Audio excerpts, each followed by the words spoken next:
សង្វាក់អាជីវកម្មរវាងកម្ពុជាថៃនឹងទៅជាយ៉ាងណាបើសិនស្ថានភាពដូចពេលបច្ចុប្បន្ននេះកំពុងតែបន្តសូមបងប្អូនទាំងអស់គ្នាកុំភ្លេចជួយចុច Subscribe នៅ Channel YouTube របស់ខ្ញុំម្នាក់មួយដើម្បីទទួលបាននៅចំណេះដឹងក៏ដូចជាដំណឹងល្អៗបាទសូមគោរពជម្រាបសួរបងប្អូនទាំងអស់គ្នាជួបខ្ញុំរទ្ធីម្ដងទៀតហើយនៅក្នុងថ្ងៃនេះផងដែរខ្ញុំសូមនាំអារម្មណ៍បងប្អូនទាំងអស់គ្នាឲ្យបានដឹងឬក៏ស្វែងយល់ខ្លះៗដែលទាក់ទងជាមួយនឹងបញ្ហាការធ្វើអាជីវកម្មរវាងកម្ពុជាថៃតែម្ដងបន្តអំពីស្ថានភាពកម្ពុជាថៃកំពុងតែមានភាពមិនល្អប្រសើរនោះទេទាក់ទងជាមួយនឹងបញ្ហាបន្តព្រំដែនតែម្ដងដែលចាប់តាំងតែអំពីថ្ងៃទី28ខែឧសភាមកម្លេះបញ្ហាចំនួនព្រំដែនរវាងកម្ពុជាថៃគឺស្ថិតនៅចំណុចមួយដែលមិនអាចបានស្មានដឹងមុននោះទេបើទោះបីជាក្នុងពេលបច្ចុប្បន្នតែម្ដងកងទ័ពរវាងប្រទេសទាំងពីរក៏មានការយាមកាមយ៉ាងខ្លាំងពីសំណាក់កងទ័ពរបស់ប្រទេសទាំងពីរដែលគប់ទៅដោយមានការគ្រឿងសព្វាវុធទំនើបជាដើមដើម្បី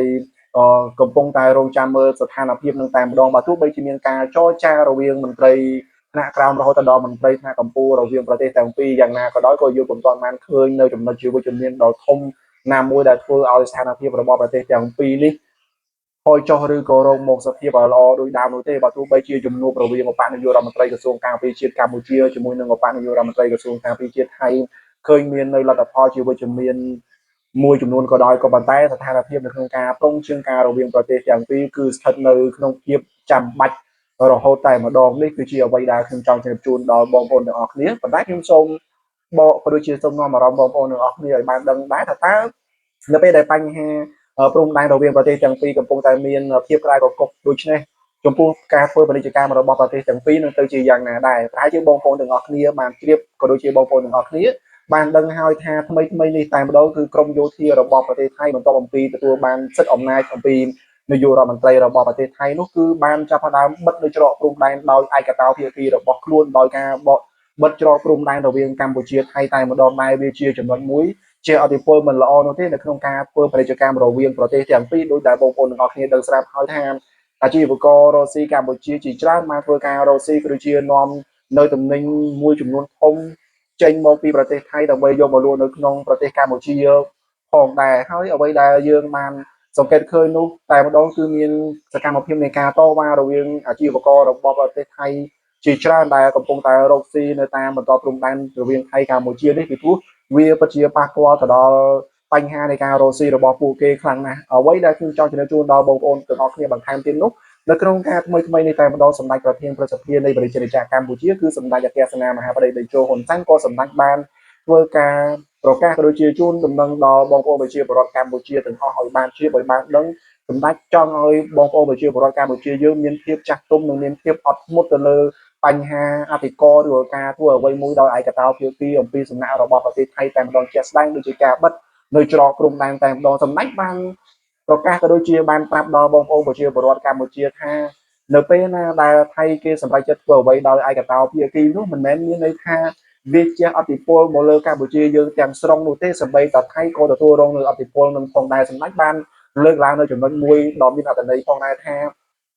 ប្រសិនណាបើមិនមានឃើញផលិតផលរបស់ប្រទេសថៃដែលលក់នៅក្នុងប្រទេសកម្ពុជានោះមិនមែនមានន័យថាកម្ពុជាមិនចង់យកមកលក់នោះទេគឺដោយសារតែបញ្ហាថៃខ្លួនឯងនៅក្នុងការបិទច្រកព្រំដែននឹងតែម្ដងការបិទច្រកព្រំដែនប្រៀបបីដូចជាការកាត់នៅសរសៃឈាមដើម្បីធ្វើឲ្យឈាមលែងចលនាឬក៏រត់ចូលគ្នាដូចនោះឯងសូម្បីតែការធ្វើពាណិជ្ជកម្មរវាងប្រទេសនិងប្រទេសក៏វាជាសរសៃឈាមពាណិជ្ជកម្មមួយដែលធ្វើឲ្យសង្វាក់ចលនានៃការធ្វើ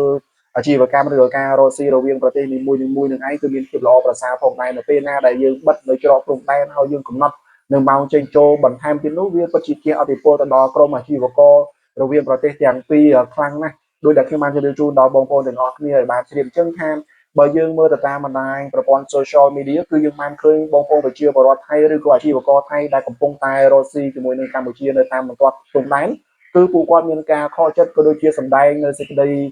លំបាកក៏ដូចជាតវ៉ាជាមួយនឹងរាជរដ្ឋាភិបាលរបស់ពួកគេឲ្យគិតគូរទៅលើចំណុចនៅក្នុងការបិទច្រកព្រំដែននឹងតែម្ដងប្រសិនណាបើស្ថានភាពនៅតែមិនល្អហើយការបិទច្រកព្រំដែននេះមានការកំណត់ម៉ោងបន្ថែមទៀតនោះសង្វាក់ពាណិជ្ជកម្មក៏ដូចជាទំហំពាណិជ្ជកម្មរវាងប្រទេសទាំងពីរពិតជាមិនអាច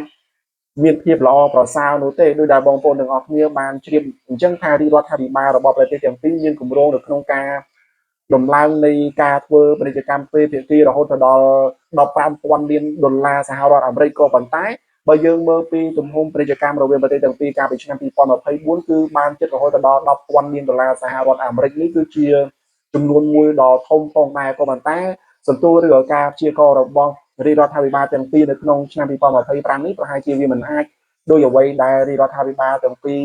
ចង់បាននោះទេដោយសារតែបញ្ហាកត្តាចំនួនព្រំដែនរវាងប្រទេសទាំងពីរដោយមានការបិទនៅច្រកព្រំដែនបិទនៅការរកស៊ីចិញ្ចោរវាងប្រទេសទាំងពីរនឹងតែម្ដងបើតាមសារព័ត៌មាន The Nation របស់ប្រទេសថៃបានចុះផ្សាយនៅក្នុងថ្ងៃនេះផងដែរគឺបានចុះផ្សាយអំពីប្រធានសហព័ន្ធឧស្សាហកម្មរបស់ប្រទេសថៃបានចេញនៅរបាយការណ៍របស់គេនៅក្នុងថ្ងៃនេះផងដែរថាប្រសិនណាបើបញ្ហានៅក្នុងការ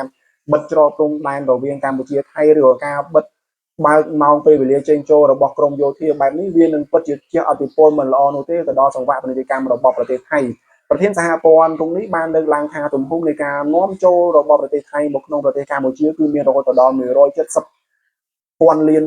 ហើយវាស្មើជាមួយនឹងទំហំទឹកប្រាក់$5,200 លាននេះគឺជាចំនួនទឹកប្រាក់ដ៏ធំហិមាដែលប្រទេសថៃធ្វើការនាំចូលមកក្នុងប្រទេសកម្ពុជាយើងតែម្ដងក៏ប៉ុន្តែប្រធានសហព័ន្ធ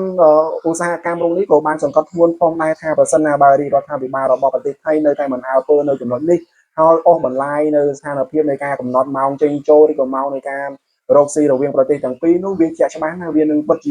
ជាអតិពលមិនល្អដល់ប្រទេសថៃទាំងស្រុងតែម្ដងពីព្រោះថាទំហំនៃការនាំចេញរបស់ប្រទេសថៃយកមកលក់នៅក្នុងទីផ្សាររបស់ប្រទេសកម្ពុជាគឺវាមានចំនួនដ៏ច្រើនបើយើងធៀបជាមួយនឹងការនាំចេញផលិតផលរបស់ប្រទេសកម្ពុជាយកទៅលក់នៅក្នុងប្រទេសថៃតែម្ដងបើទោះបីជាយ៉ាងណាក៏ដោយក្នុងនាមការធ្វើការឬក៏ការរកស៊ីជាមួយគ្នាប្រសិនណាបើយើងផ្អាកនៅក្នុងការរកស៊ី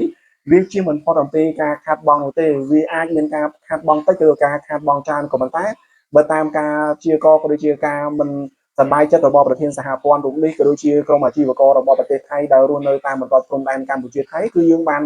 ឃើញថានេះក៏ជាអតិពលមួយមិនល្អផងដែរនៅសម្រាប់បងប្អូនប្រជាពលរដ្ឋថៃអញ្ចឹង